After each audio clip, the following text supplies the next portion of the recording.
Okay, so I'm going to try something a little different today.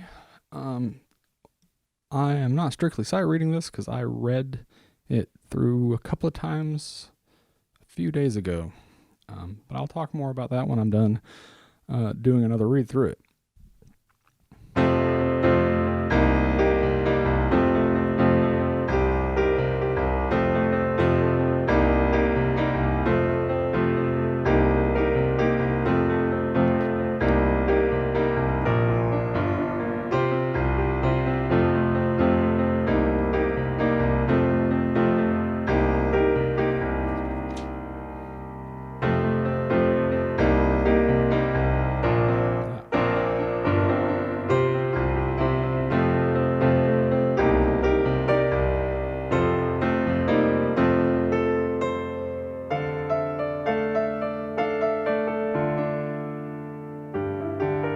Yeah.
I gotta slow down there a little bit. Can't quite get those. Something I need to work on is getting those big jumps there. All right, at the slower with expression.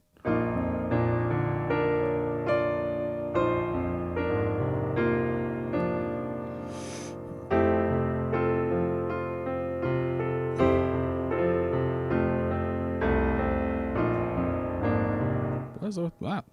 B flat arpeggio.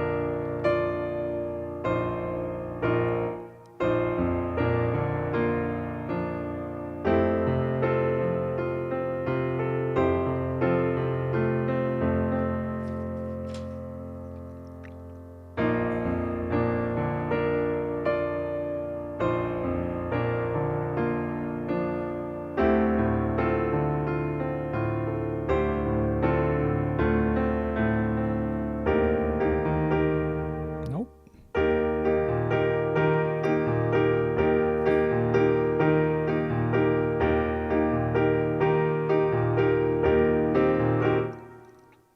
Was that? No, okay, yeah. I'll start here with the chord change. I'm missing the C there. Okay. Let's start back at the. There's a poco cello rondo. I'm just basically like tempo primoing it.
Okay, so I'd mentioned that I had played through this a couple of times on a previous day.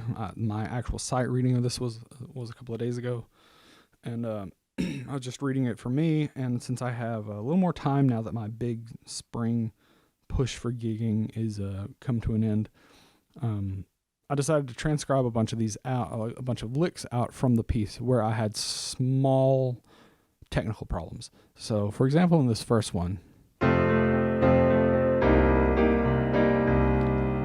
I wasn't leaving myself enough fingers to get that whole thing. And then I was having trouble getting from the bottom of this chord up to this chord. Just slight lag there. And a big thing with sight reading is that you have two bottlenecks. You have the bottleneck of your real-time decoding, and you have the bottleneck of your execution. And if either of those falls apart, then you're going to fall apart. For most people with classical training, their technical execution is pretty good.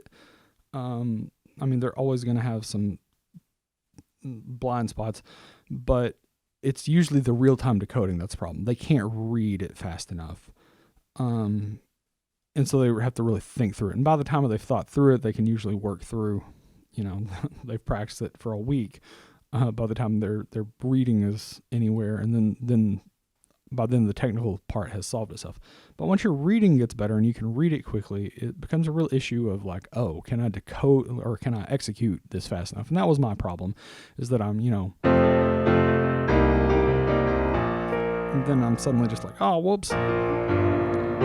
And that's not in time. I've got to stay in time. Even if you're not doing it for sight reading, working on something like this nice little looped chunk, it just helps me, it helps clean out whatever little small technical thing is. And like I said, this, obviously, I'm not struggling to do this. I'm able to play this pretty well. Watch me screw it up.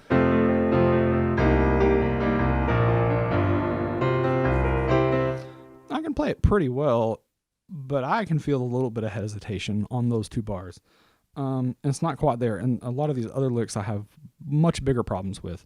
But taking that out and solving these little things, just constantly fixing little things, will vastly speed up how quickly you can learn a new piece of music, because you'll just, without even realizing it, you've trimmed off the sharp edges of the weaknesses in your ability in little ways that just make it roll a little smoother.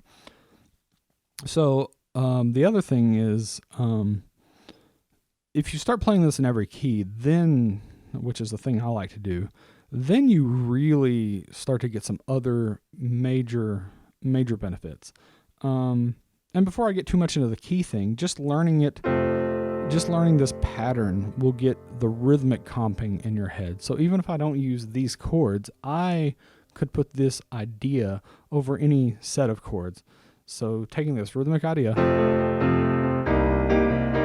right, I can put that over like a 1 6 4 5 or something like that.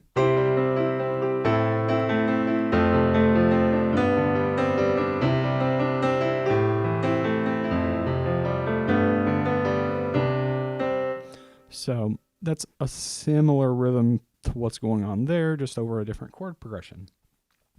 But back to the every key thing. If you start doing this in every key, then you really unlock a lot of potential, because you'll fix a lot of technical issues with other keys, because a lot of things will need slightly different fingerings in different keys. This not so much, because it's just kind of chunky chords.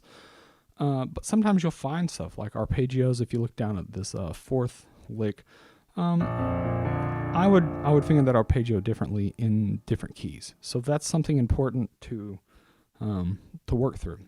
But back to this first one, you get these other fingerings in other keys, but with this first one where it probably wouldn't be very different fingerings, that's where you start to realize that, oh, different keys all kind of feel the same. And for the most part, they kind of do, especially for rhythmic comping. This is going to feel the same in whatever key I put it in.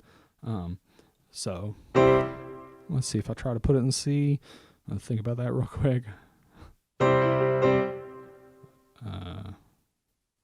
So I got to think about my, yeah.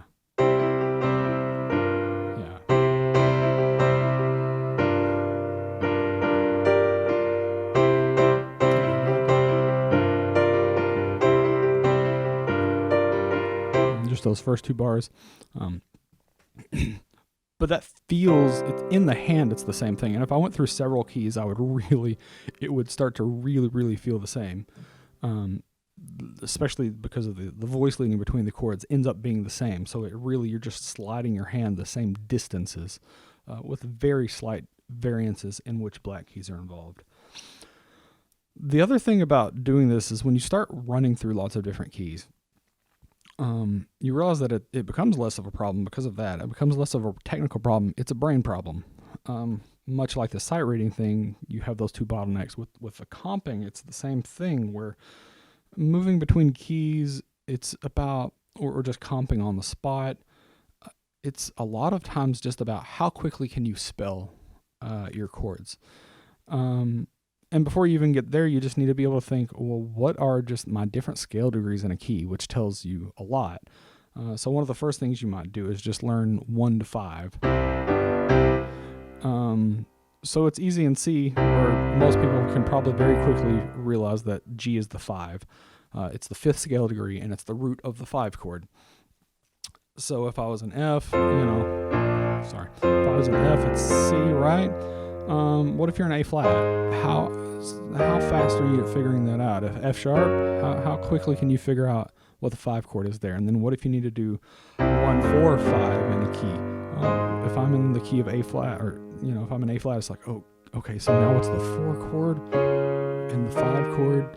So you need to get faster at thinking about that, the chords, and that ends up being the same thing as scale degrees. One of the reasons I'm a little slow at this one for one, and then I didn't want to go into it too deep with this, is that this is complicated. The second chord is kind of a minor 5/7 chord, but that's probably not the way I would think about it for transposition purposes. I would probably think of it as basically what you have is the flat major 7 chord over the 5. That little compound wave thing is a little faster way to do the transposition. So, here I've got the flat major 7, which is E flat in the key of F, over the 5, which is C in the key of F. That takes a little thinking, but you can see where having all of those things where you can very quickly think, what's my 5? What's my flat major 7? And what's the chord I would spell over that flat major 7? So that when you're moving to another key like C, it's really easy to think about that. Or A flat. So you think about what's your flat major 7 over your 5, sorry. There I go. So I'd be thinking like a G flat major over E flat. So rather than necessarily thinking about it as a 5 minor 7 chord. But being able to think through those things more quickly is what lets you very quickly use these ideas.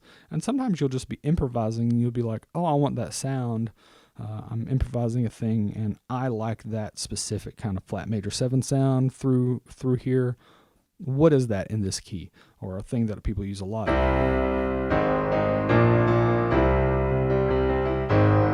Where you do the flat major 6, flat major 7, and then the 1 chord. That's just a nice way to end something if you want it all powerful. So you just...